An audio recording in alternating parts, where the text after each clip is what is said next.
In 1975, he directed Jaws. In 1978, he directed Close Encounters of the Third Kind. In 1981, he directed Raiders of the Lost Ark. And now, Steven Spielberg brings us E.T., the Extraterrestrial. E.T. was on my mind maybe for 15, 20 years, perhaps for a number of years somewhat subconsciously, as a fantasy of mine, as a way to make myself feel less lonely in my life.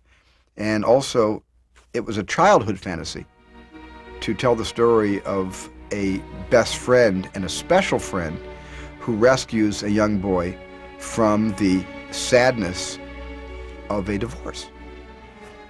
So E.T. sort of came about in stages for me. I was the writer, and then I became the associate producer on the movie, and I think the main reason I was associate producer is so that I would feel obliged to show up every day, which I probably would have done anyway. But I was lucky enough to be involved with many different aspects of the movie as it went along, including the shooting, of course. But in pre-production, I got to sit in on the casting, meet all the children. I'm keeping him. What is it? He won't hurt you, Gertie. I was in town, and I had done 2 other things before that.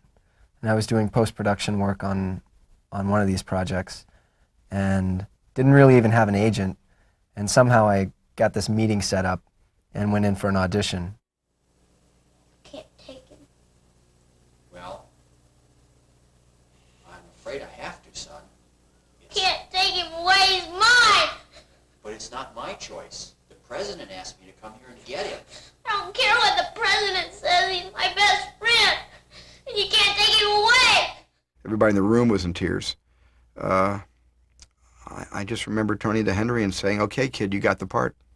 "Okay, kid, you got the job." At first, he really just wants to meet you and get to know you, and I was so happy to have a grown-up that would listen to me talk, and he believed in my stories, and he loved them, and it made me feel so good and alive. She's 6 years old, and she told me that she's going to do a 20-city tour in America with her punk rock band. And then she kept making up stories, and they got bigger and bigger and bigger and wilder, and she just blew me away. I mean, there was no second choice. I mean, Drew Barrymore was the first choice for this part. You can't tell. Not even Mom. Why not? Because, grown-ups can't see him. Only little kids can see him. Give me a break. Actually, interviewing with him was really good because he was saying, what do you like to do? And I said, ride bikes and, play Dungeons and Dragons. And he said, well, that's in the movie. And it was just a real natural, relaxing interview. Well, I thought Robert was just a really good actor. He had stage experience. He was the most professional of all the kids. And he was the one that really, was the anchor because he had worked and he had been in front of people before acting, and he was real solid.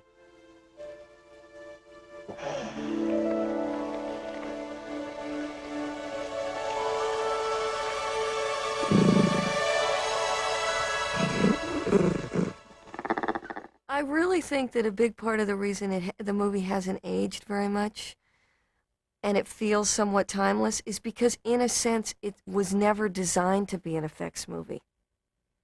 And so, even though we had to create that creature with the technology that existed then, Steven shot E.T. as a character.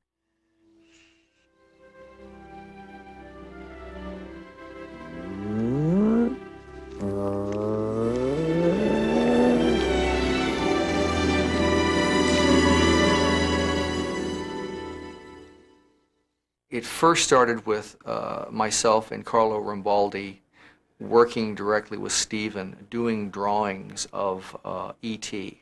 And in the early stages, we didn't really know what E.T. was going to look like because we were just sort of talking about him, okay? I think that we actually, at some point fairly early on, had set down some ground rules.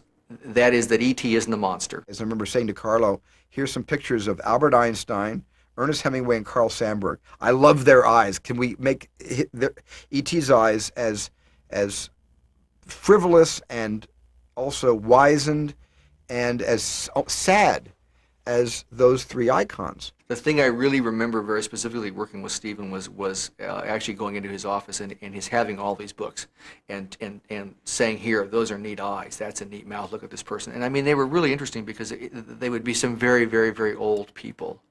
And you'd get these very old wizened eyes and stuff. And he would say, yeah, he said, I see that, that's nice. The way we worked with this stuff is Carlo and I would go away for a day or two, and we would just draw a lot of stuff. We would just basically shotgun. And then we would go back to Stephen's office, and we would basically pin the stuff up on the wall, and then Stephen would look at them and say, well, you know, I like that, or I like a bit of this, or that's an interesting nose, or whatever. Carl did a number of versions in clay, and I stood over Carlo and worked with him. I'm not an artist, so I didn't touch the clay, but I would say too scary, too Disney, too sweet. And finally, this creature did emerge from clay after a couple of weeks that was E.T., that became E.T.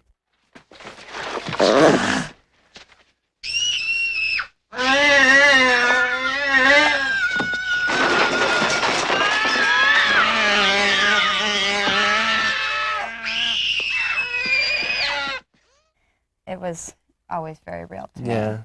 It was amazing once everything was set to go and the cameras were rolling and you were in the scene, everything was incredibly real.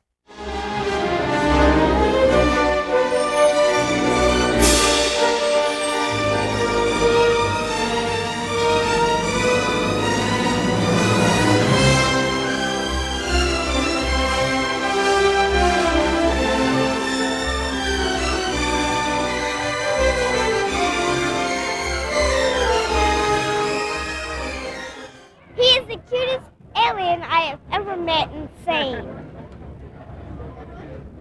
What do you think about all these people? You think they're going to like the movie? I hope so.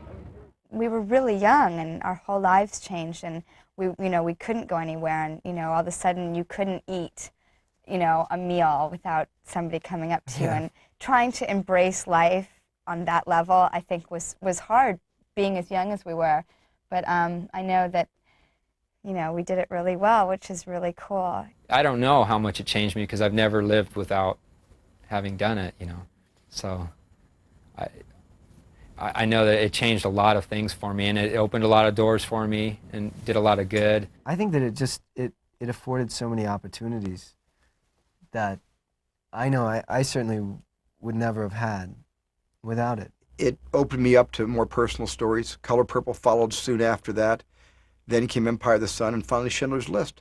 It was, in a way, a ladder on a course of a kind of personal movie about human characters and human exploits and the human condition, as opposed to the other movies, which are much more, adventures and films like Jaws and the Raiders films and Jurassic Park. So my career sort of gone, on two different roads that parallel one another. There's this kind of film, there's that kind of film. And I think E.T. gave me the courage to start creating that kind of film.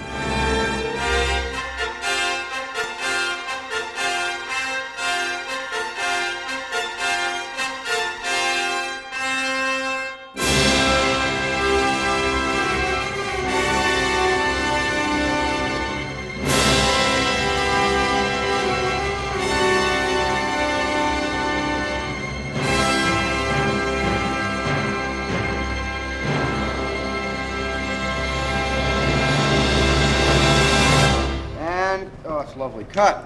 Beautiful. Beautiful. Like that.